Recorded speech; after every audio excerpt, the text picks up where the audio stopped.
관세음보살 보문품. 이 관세음보살 보문품을 옛적부터 많은 불자님들이 항상 마음으로 독송하고 항상 마음으로 되새겼습니다. 그래서 관세음보살 보문품은 그 자체가 공덕경이라고 불러요. 무슨 경? 공덕의 경전이다. 그 역사적으로 가장 우리 불자님들이 가장 많이 가피를 체험한 게 바로 이 관세음보살 보문품 그리고 관세음보살님 연불이에요. 그래서 제가 늘 말씀드리지만 어떤 불보살님을 부르더라도 간절한 마음이 가장 중요한 핵심이다 말씀을 드리죠. 예, 그와 같이 자기가 관세음보살이 좋으면 관음기도 하시면 되고 지장보살이 좋으면 지장기도 하셔도 되고, 그런데 가장 중요한 핵심은 무엇이다? 그 간절한 마음이 중요하다.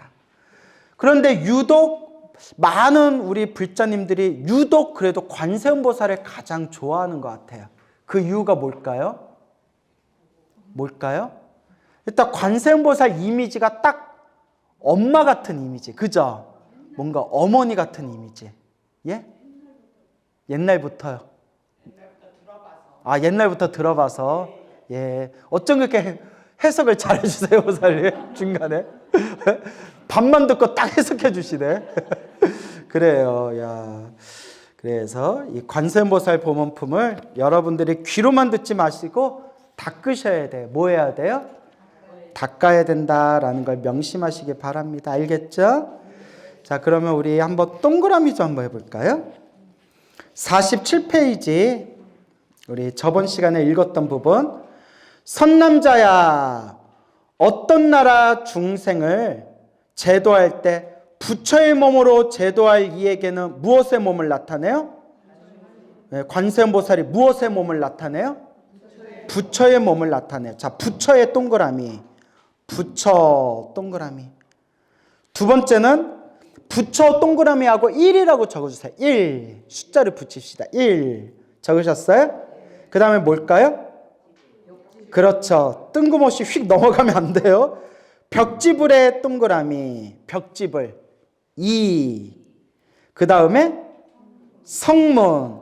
성문의 동그라미. 숫자 몇이에요? 3. 성문의 동그라미. 그 다음에 다음 페이지죠? 범천왕의 동그라미. 범천왕. 4. 맞나요? 범천왕 다음에 뭐예요? 제석천 동그라미. 제석천. 5. 맞나요? 5. 그 밑에 자제천. 자제천의 동그라미. 6. 그 밑에 대자제천. 대자제천 보여요? 안 보여요? 대자제천의 동그라미. 7. 그 다음에 밑에 내려가면 천대장군. 하늘대장군이에요. 천대장군의 동그라미. 8. 네, 천대장군. 하늘천, 하늘대장군. 천대장군 밑에 뭐예요? 비사문. 비사문도 하늘의 신이에요. 자, 그래서 몇이에요? 9. 그래서 숫자를 붙여야 안 헷갈려요. 비사문 밑에는 소왕. 10. 맞나요? 자, 그 밑에는 장자. 동그라미. 11. 장자 밑에는 거사. 동그라미. 몇이에요? 12. 또 거사 밑에는 관리. 관리의 동그라미. 몇이에요? 13. 관리 밑에 바라문. 바라문의 동그라미. 몇이에요? 14. 벌써 14까지 왔네요. 바라문 다음에 뭘까요? 비구 동그라미. 비구. 비구 스님. 15. 맞나요? 15? 비구니. 16. 남자 신도가 우바세고요. 여자 신도가 우바이에요. 알겠죠? 우바세 하니까 무슨 소쩍새가 날아간다. 새가 아니라 남자 신도를 우바세라고 해요. 우바세 동그라미 몇이에요? 17. 우바이, 여자 신도, 우바이 동그라미. 예. 조보살님 18 하다가 갑자기 18 이러시네요. 본인이 얘기해놓고. 예, 뭐 18이라고 하면 어때요? 숫자인데. 예, 18, 18. 자, 그 다음에 비구, 비구니, 우바세, 우바이의 몸을 나타내어 세법하며 돼 있죠? 그 다음에 누구예요? 장자. 몇이에요? 19. 벌써 19예요? 장자. 그 다음에 거사. 거사는 몇이에요? 20. 관리. 관리는 몇이에요? 21. 그 다음에 바라무는 몇이에요? 22인데 앞에서 장자, 거사, 관리, 바라문 나왔죠? 그러니까 이거는 옆에 뭐 하나씩 붙여야 돼요? 부인. 장자, 거사, 관리, 바라문의 부인의 몸으로써 라고 되어 있잖아요. 그렇죠? 그러니까 장자의 부인, 거사의 부인, 관리의 부인, 바라문의 부인 이렇게 해야 돼. 알겠죠? 예, 이거 읽어놓고 딴소리 하면 안 돼요. 예, 그래서 왜냐하면 우리 앞에 장자, 거사, 관리, 바라문 앞에 나왔죠. 거기 그러니까 요거는 장자의 부인, 거사의 부인, 관리의 부인, 바라문의 부인. 알겠죠? 자, 그 다음에 그 밑에 보면 몇이에요? 동남. 동남이 몇이에요? 23. 동녀 24 했어요? 그 다음에 하늘 동그라미. 하늘의 신이에요. 하늘신. 하늘 몇이에요? 25. 용 26. 야차 27. 검달바 28. 아슈라 29. 가루라 30. 긴나라 31. 마우라가 32. 그 다음에 사람인 듯 아닌 듯한 것들 합쳐서 30, 33이에요. 그 다음에 그 밑에 보면 뭐가 나와요? 짓, 금강신 해서 몇이에요? 34가 나오죠. 그래서 1번판은 33 응신이라고 나와요. 33. 그리고 우리 한국은 32 응신이라고도 옛날에 조선시대 때 32 응신이라고 했대요. 근데 우리는 여기 동그라미 했죠. 동그라미 했는데 동그라미가 지 금강신까지 몇 나왔어요? 34. 하나가 어디서 톡 나왔을까요? 여기 사람한 듯 사람 아니한 것 있죠. 요거를 빼기도 하고 더하기도 해요. 근데 사람인 듯 사람 아니한 게 하늘, 용, 야차, 건달바, 아슈라, 가루라, 긴나라, 마우라가 이걸 다 포함해서 사람인 듯 사람 아니한 거 해가지고 사람인 듯 사람 아니한 거는 그냥 빼버려요. 왜냐면 하늘, 용, 야차, 건달바, 아슈라, 가루라, 긴나라, 마우라가 요게 다 사람인 듯 사람 아니한 존재들이다. 아예 이렇게 얘기한 거예요. 알겠습니까?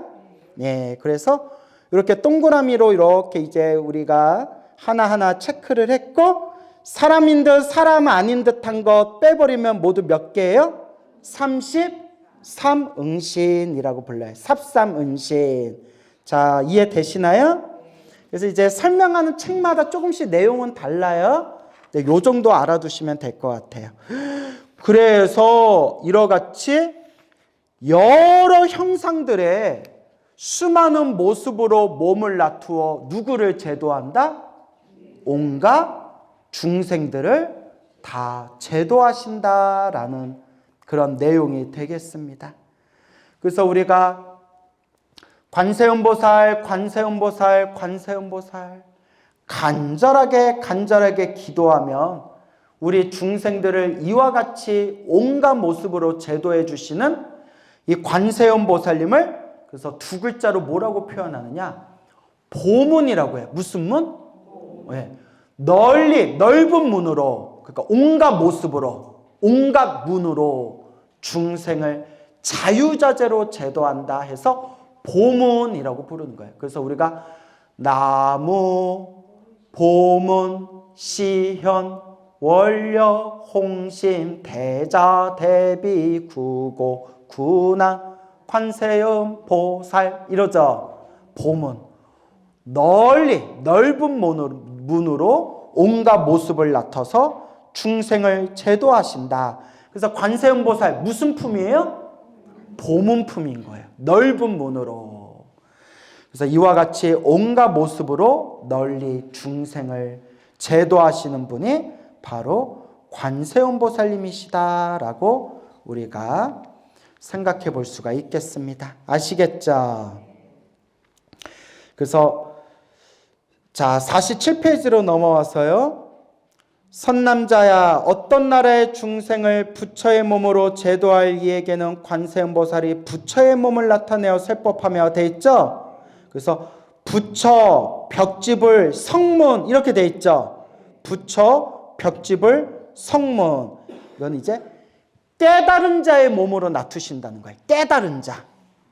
부처, 벽지불, 성문은 깨달은 자를 뜻해요. 무슨 자? 깨달은 자. 부처는 말할 필요 없죠. 말 그대로 부처님이에요. 부처는 이제 부처님. 그러니까 부처님의 몸으로 제도해야 할 중생에는 관세음보살이 무엇의 몸으로 나투신다? 부처님의 몸으로 나투신다. 그래서 여러분 우리가 팔만대장경에 보면 관세음보살님은 석가모니 부처님보다 훨씬 이전에 먼저 성불하셨다라는 내용이 나온다고 했죠. 석가모니 부처님보다 먼저 성불했을 때 그분의 이름을 정법명왕열애다라고 부릅니다. 무슨 열애?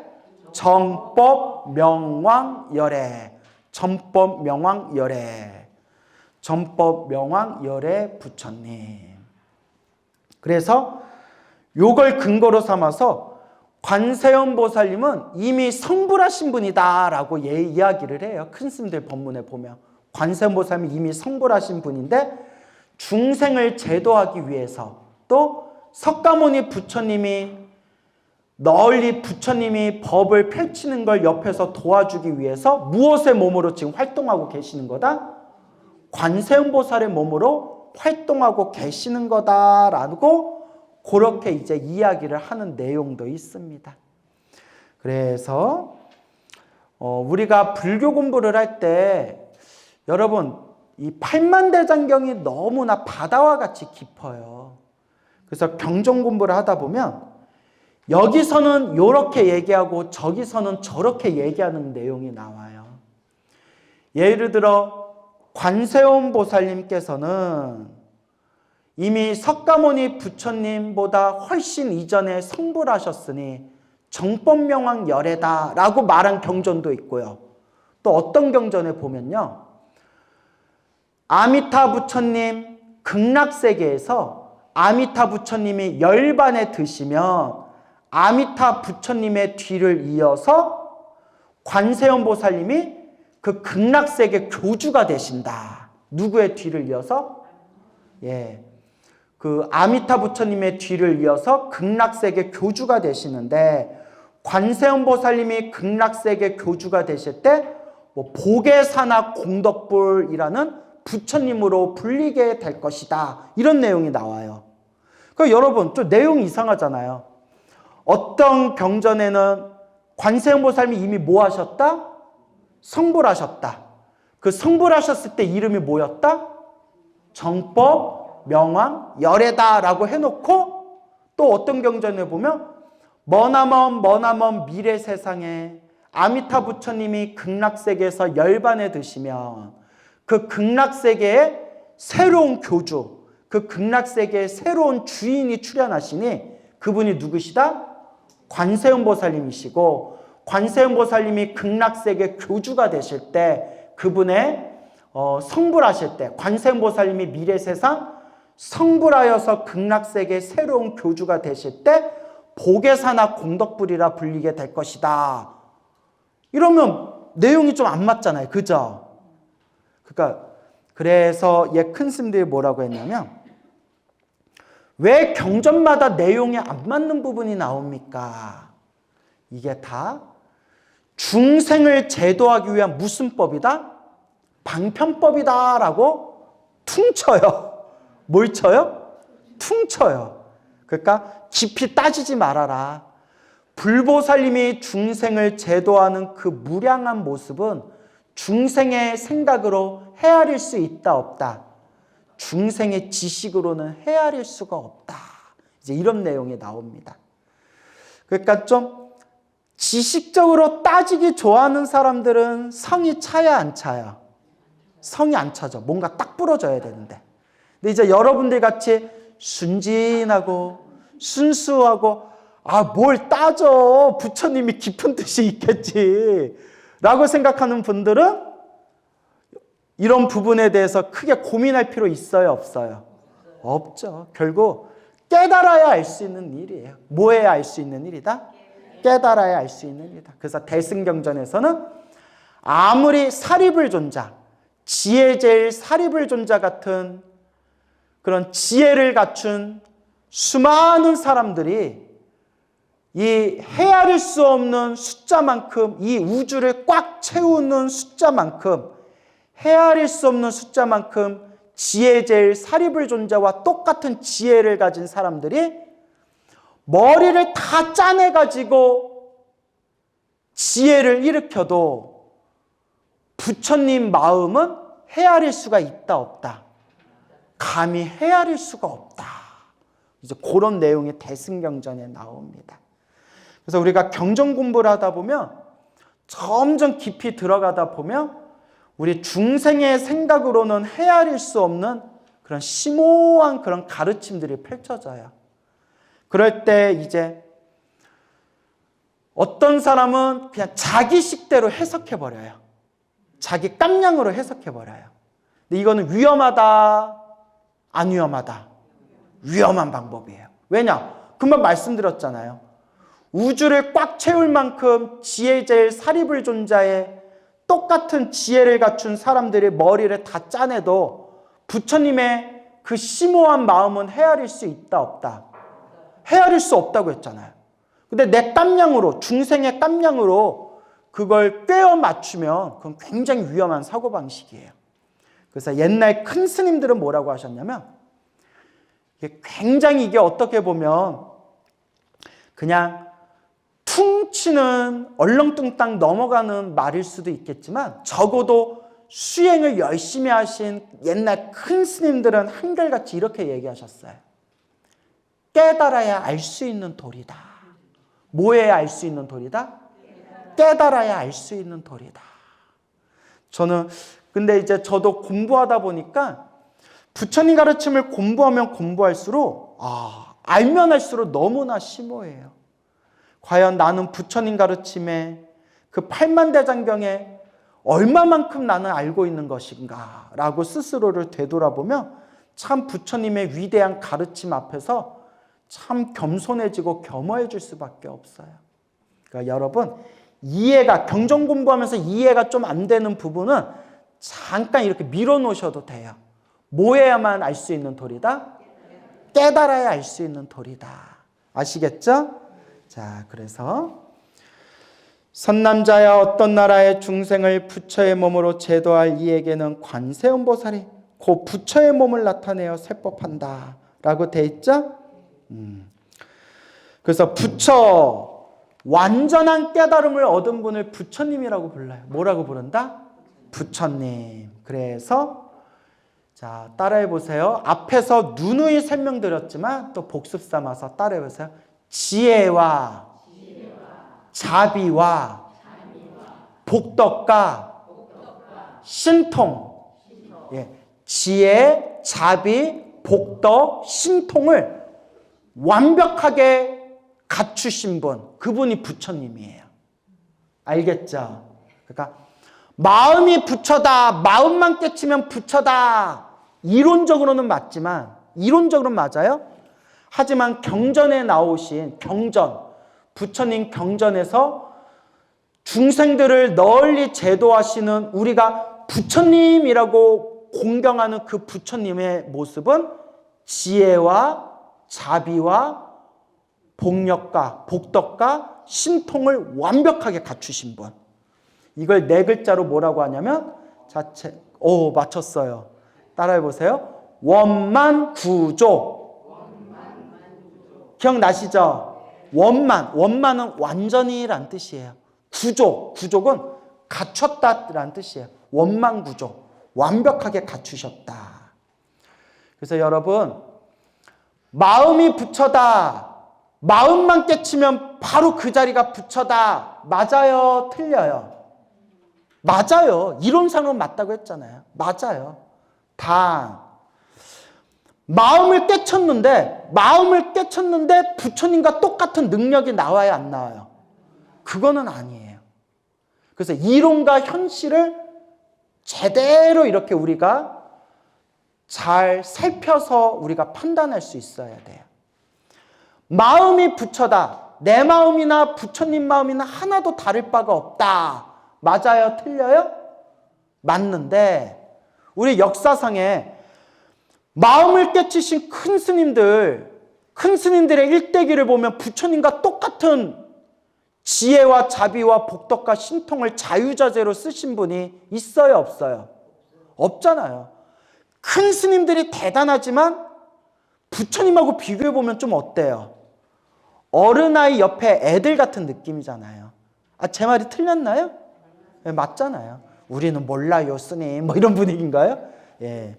그래서 우리가 경전에 나오신 부처님, 중생을 자유자재로 제도하시고 하늘과 인간들의 스승이라 불리우시고 모든 중생들의 자비로운 아버지라고 불리우는 우리가 지심 귀명례 하는 그 부처님의 모습은 원만구조, 복덕과 신통, 지혜와 자비를 완벽하게 갖추신 분을 우리가 부처님이라고 부르는 거예요. 알겠죠? 자, 그래서 이와 같이 우리가 부처님을 믿고 따르면서 항상 명심해야 되는 게 그냥 마음만 깨치면 부처다. 거기서 만족하면 안 되고 정말 경전에 나온 부처님의 모습처럼 화엄경, 법화경에 나오는 부처님 모습처럼 지혜와 자비와 복덕과 신통을 완벽하게 자유자재로 펼칠 수 있는 그런 진정한 의미의 부처님이 돼야 된다. 그래서 그런 부처님의 경지에 도달하는 원만 구족해지는 그 단계가 몇 겁이 걸린다고 했죠? 3. 아승지거. 우주가 3번 생기고 우주가 3번 사라질 동안 육바라미를 완성한대요. 무슨 바람이? 육바라미를 완성한대요. 그래서 우리 서가모니 부처님께서 과거 전생에서부터 이 중생 세상에 태어나고 또 태어나시면서 육바라미를 완성하기 위해 보살행을 닦으신 그 모습을 경전으로 만든 게 바로 따라해보세요. 본생경. 네, 저 빨리어로는 따라해보세요. 자타카라고 해요.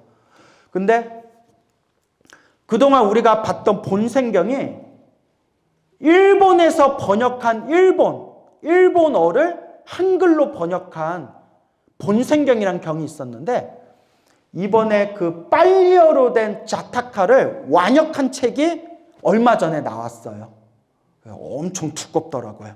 그게 이제 500가지 이야기를 모아놓은 자타카, 부처님의 전생 이야기라고 해서 이제 그 자타카라는 책이 완전히 오리지널 본이 완역돼서 나왔습니다. 참 그 내용을 보면 오늘은 도가니탕을 먹어야 되겠구나. 감동의 도가니탕. 야, 정말 그 감동의 쓰나미가 가슴을 막 철썩철썩 때려요. 우리 위대하신 부처님은 우리와 똑같은 중생이었을 때부터 성불하여 모든 중생을 제도하기 위해서 이와 같이 몸과 마음을 아끼지 않고 이와 같이 육바라미를 완성하면서 수많은 중생들에게 보살행을 펼치셨구나. 그게 정말 이제 가슴에 확 와닿습니다. 이런 내용이 나와요. 머나먼 과거 전생에 원숭이가 있었대요. 원숭이가 이제 숲에서 살고 있었는데 어떤 한 남자가 숲에 잘못 들어가지고 길을 잊어버렸대요. 길을 잃어버려가지고 꼼짝없이 이제 숲속에서 이제 죽게 생겼을 때 그 원숭이가 길을 잃은 그 남자를 보고 저 인간이 숲에서 길을 잃었나 보구나. 내가 저 사람을 숲에서 내가 길을 잘 내가 안내해 줘가지고 숲 밖으로 내가 인도해야 되겠구나. 그래서 원숭이가 쪼르르 내려와가지고 그 남자에게 이야기를 해요. 길을 잃은 나그네여, 나를 따라오십시오. 내가 숲에서 벗어나는 길을 가르쳐 주겠어. 이렇게 얘기하는데 눈치 없이 원숭이가 어떻게 말을 해요? 이래버리면 이제 미치고 팔짝 뛰는 거예요. 알겠죠? 원숭이가 어떻게 말을 해요? 저한테 물어보시면 돼요, 안 돼요? 부처님께 여쭤보세요. 부처님 경전에 나오는 말씀이니까. 근데 이제 교훈이 중요한 거예요. 뭐가 중요한 거예요? 교훈. 원숭이가 이제 앞장서고 그 길을 잃은 남자가 원숭이 뒤를 따라다니면서 고맙소. 너무 고맙소. 내가 평생 이 은혜를 갚겠소 하면서 드디어 숲 밖을 나갈 수 있는 길을 딱 찾게 되었을 때 인간이 못 됐어. 누가 못 됐어요? 인간이 못 됐어요. 그래서 제가 제일 싫어하는 속담, 좋아하는 속담은 아니지만 참 유명한 속담 중에 머리 검은 짐승은 뭐 하지 말아라? 거두지 마. 저 어렸을 때 그 뭔 소리, 머리가 검은 짐승은 거두지 말아라 해서 머리가 검다는 게 시커먼 생각을 품고 있는 존재는, 시커먼 생각을 품고 있는 사람은 거두지 말아라 이 뜻인 줄 알았는데 그게 아니라 머리 검은 짐승이 누구예요? 사람 머리카락. 사람을 거두지 말아라. 야, 그래서 속담이 너무 무섭다. 돕고 살아야지 하다가도 우리 주변에 일어나는 별 그지 같은 이야기 들어보면 야, 옛말이 하나도 틀린 게 없구나 이런 거 느낄 때가 있죠. 그래도 우리는 사람을 도우면서 살아야 돼요. 그렇죠? 그래도 사람이 희망이거든요. 어쨌거나 세상에 그런 못된 사람들이 있잖아요. 요놈의 길을 잃은 이 나그네가 갑자기 화장실에 들어갈 때랑 나올 때가 같아요, 달라요? 다르잖아요. 순간 나갈 길이 딱 보이니까 그때 무슨 생각이 푸냐면 요 원숭이를 잡아다가 가죽을 벗겨서 밖에다 팔면 큰 돈을 벌 수 있을 텐데 하고 불과 몇 분 전만 하더라도 원숭이님 고맙습니다. 원숭이님 고맙습니다. 이 은혜를 갚겠습니다. 절대 잊지 않겠습니다. 했던 그 길 잃은 나그네가 살짝 짱돌을 주워가지고 무슨 돌? 짱돌. 그 짱돌로 어떻게 했을까요? 원숭이 머리를 때려버렸어요. 원숭이가 꽥 해가지고 다행히 죽지는 않았어요. 왜? 왜 죽었어요? 더 감동받나요? 안 죽었다니까 갑자기 왜 픽 하고 웃어요? 왜? 좋아서 그렇게 막 웃으셨어요? 예? 마치 내가 여러분들이 기대에 부응을 못한 것 같은 느낌이 들어서. 머리를 때려버리니까 원숭이가 기겁을 해가지고 나무 위로 도망을 갔어요. 그 피를 철철 흘리면서 인간아 나는 너를 돕고자 하는데 너는 어찌하여 나를 헤아려 하느냐. 인간아 하면서 피가 철철 나오는 거예요. 그리고 이 남자가 원숭이가 해코지 할까 봐 자기가 그때 한 방에 이제 직사를 못 시켰으니까 원숭이가 해코지 할까 봐 또 무서워가지고 원숭이 무섭잖아요. 또 덩치 큰 원숭이는 10사람이 달려들어도 맨손으로는 10사람도 못 당한대잖아요. 하도 힘이 세가지고. 도망가는 게 또 숲에서 길을 잃어버렸어요. 잘 됐죠? 네? 잘 됐죠? 자, 이게 우리와 부처님의 차이예요. 피를 철철 흘리는 이 원숭이가 또 길 잃은 나그네를 보고 또 무슨 생각을 해요? 저놈의 인간 또 길을 잃었네. 내가 또 어떻게 해줘야겠구나? 내가 또 길을 안내해서 저 숲에서 내가 또 꺼내줘야 되겠구나. 지금 인간의 눈으로 보면 호구야. 누구예요? 호구예요. 천하의 호구예요. 근데 그 원숭이가 나무 위에서 그 나그네에게 얘기하는 거야. 인간아 인간아 또 길을 잃었냐. 내가 너 나가는 길을 가르쳐 주겠다. 하지만 아까 같이 네가 또 뒤에서 내 머리를 칠까 봐 무서우니 네가 앞장서고 내가 뒤에서 따라가면서 길을 안내해 주겠다 해가지고 결국에는 그 남자를 숲 밖으로 꺼내주게 되었으니, 그때 부처님께서 이 이야기를 전해주시면서 이와 같이 말씀하십니다. 그때 자기를 죽이려고 했던 그 길 잃은 나그네를 끝까지 길을 인도해서 숲 밖으로 꺼내줬던 그 원숭이가 바로 전생의 누구였느니라? 바로 지금 석가모니 부처님의 전생의 몸이었느니라. 그리고 그 원숭이의 은혜를 모르고 그 원숭이의 머리를 돌로 내리찍어서 죽이려고 했던, 은혜도 몰랐던 그 길 잃은 나그네가 바로 이번 생에 부처님을 배신하고 배반한 대바다따이니라. 대바다따가 전생에 부처님을 배반한 것은 이번 생만의 일이 아니니라. 하지만 부처님은 자기를 죽이려고 하고 자기를 배반한 그 중생조차도 결코 자비심을 잃지 않느니라 라는 내용이, 그러니까 부처님의 전생 이야기에 자세히 그 이야기가 나옵니다. 대단하죠, 여러분? 와, 저는 어떻게 해야 이런 마음을 낼 수 있을까? 여러분들 같으면 그런 마음이 나요, 안 나요? 안 나죠. 여러분이 누구 길 안 내주는데 누가 머리 짱돌로 찍어가지고 죽이려고 하다가 못 죽여서 길 잃어버리면 또 도와줄 생각이 나요, 안 나요? 안 나요. 나 같아도 광울스님 미안해요, 도와주세요 하면 끝까지 미안해. 끝까지 미안해하고 있어. 우리 관계 여기까지 이제 그만. 야, 그런 마음 나오기가 쉽지가 않아요. 정말 부처님은 위대하시고 부처님은 정말 대단하시다. 어떻게 해야 10분지 1이 아니라 100분지 1000분지 1이라도 그런 부처님과 같은 마음을 낼 수가 있을까? 이게 바로 보살행이에요. 무슨 행? 이게 바로 보살행이에요. 그래서 제가 자기 입으로 깨달음을 얻었다는 사람 내가 싫어한다고 했죠. 내가 깨달았다 하는 사람 옆에서 모셔봐도 하는 짓 보면 하나도 보살행이 없어요. 말로는 자기가 깨달았다 하는데 하는 거 보면 우리하고 그냥 똑같아요. 내가 깨달았다 하면 저절로 지혜와 자비가 흘러넘쳐야 되잖아요. 그죠? 그래서 제가 늘 하는 이야기 있죠. 자기가 공부 좀 하다가 자기가 깨달았다라는 착각에 빠지지 말아라.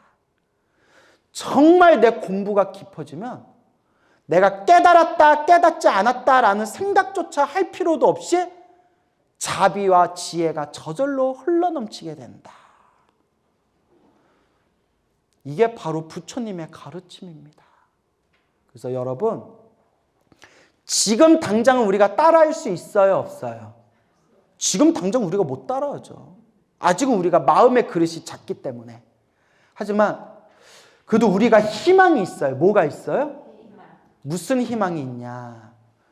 저 위대하신 부처님, 우리 뒤에 있는 저 황금빛으로 번쩍이는 저 부처님, 저 위대하신 부처님도 원래 시작은 누구와 똑같았다? 우리와 똑같은 중생이었대. 우리하고 똑같은 중생이었대요. 그래서 예전에 제가 부처님 과거 전생 이야기 들려드릴 때 부처님이 머나먼 과거 전생에 우리와 똑같은 중생이었을 때 돈에 눈이 멀어서 친하게 지내던 기생을 죽여가지고 안매장한 사건이 있었다. 그 업보로 수없는 생애 동안 지옥에 떨어졌다. 요 얘기 제가 들려드린 적 있잖아요. 기억나요, 안 나요? 나요, 안 나요? 한 분 나요? 맞은 것만도 고마워요. 나시죠? 마음이 불안불안하지만 기억난다는 걸로 했고요. 그러니까 다시 말씀드리면 석가모니 부처님도 머나먼 과거 전생 우리와 똑같은 중생이었을 때 뭐 했던 적이 있었다? 살인을 해서 안매장한 사건이 있었대요. 그때 제가 깜짝 놀라면서 두근두근하면서 한편으로 무슨 생각했냐면 이런 못된 짓을 했던 사람도 마음을 돌리고 열심히 수행하고 보살행을 닦아서 결국은 무엇이 되셨구나? 저 위대한 부처님이 되셨구나. 나도 희망이 있거나 우리도 희망이 있거나 우린 적어도 살인한 적은 없잖아요. 우리도 희망이 있구나. 그렇기 때문에 점점 닦아가는 거예요. 점점 뭐 하는 거예요? 닦아가는 거예요. 그래서 저는 수행이란 부처님 닮아가기다. 무엇이다? 부처님 닮아가기다. 그래서 옛 큰 스님들, 마음을 깨쳤다는 큰 스님들 법문을 보면 큰 스님들도 똑같은 고민을 하셨던 것 같아요. 마음을 깨달았는데, 내가 부처다라는 마음을 깨쳤는데 왜 부처님과 같은 자비가 안 나올까? 큰 스님들도 고민을 하셨던 것 같아요. 그래서 그 큰 스님들 법문 중에 내 마음이 부처인 거는 확실히 깨달았으나 내 마음은 부처다라는 깨달음을 가지고 오랫동안 보살행을 닦아서 지혜와 자비와 신통과 복덕을 완벽하게 갖추어야 한다라고 주장하신 스님들이 계셨어요. 그래서 대표적인 게 보조국사 진울의 도노점수. 따라해보세요. 도노점수. 도노는 단박에 깨달았다는 거예요. 내가 부처인 거, 내 마음이 부처인 거는 단박에 깨달았으나 점수, 깨달았더라도 뭐 해야 된다? 점점 닦아야 된다. 원망구조, 점점 닦아야 한다. 라는 걸 명심하셔야 됩니다. 알겠죠? 그래서 사홍서원이 그래서 중요해요. 뭐가 중요해요? 사홍서원. 그래서 제가 늘 말씀드리죠. 기도는 시작할 때 무엇으로 시작하고? 삼귀로 시작하고 마무리는 무엇으로 마무리해라? 사홍서원으로 마무리해라. 중생을 다 건지오리다. 번뇌를 다 끊으오리다. 법문을 다 배우오리다. 불도를 다 이루오리다. 마치 향을 피우면 그 향냄새가 알게 모르게 옷에 스며들듯 그 향냄새가 배어들듯이 사홍서원을 발언하다 보면 점점 내 마음이 누구를 닮아가요? 관세음보살님을 닮아가고 부처님을 닮아가게 되는 거예요. 아시겠죠? 그래서 원망구조, 우리가 지혜와 자비와 복덕과 신통을 완벽하게 갖춘 원망구족이 되는 그날까지, 자 따라해보세요. 세세상행보살도, 세세상행보살도. 세상, 그러니까 태어나고 또 태어나도 상행, 항상 행할 행, 항상 행하겠습니다. 무엇을? 보살도, 보살의 길, 보살행을 항상 행하겠습니다. 세세상행보살도. 이것을 꼭 명심하시기 바랍니다. 알겠죠? 예, 오늘 여기서 마치겠습니다.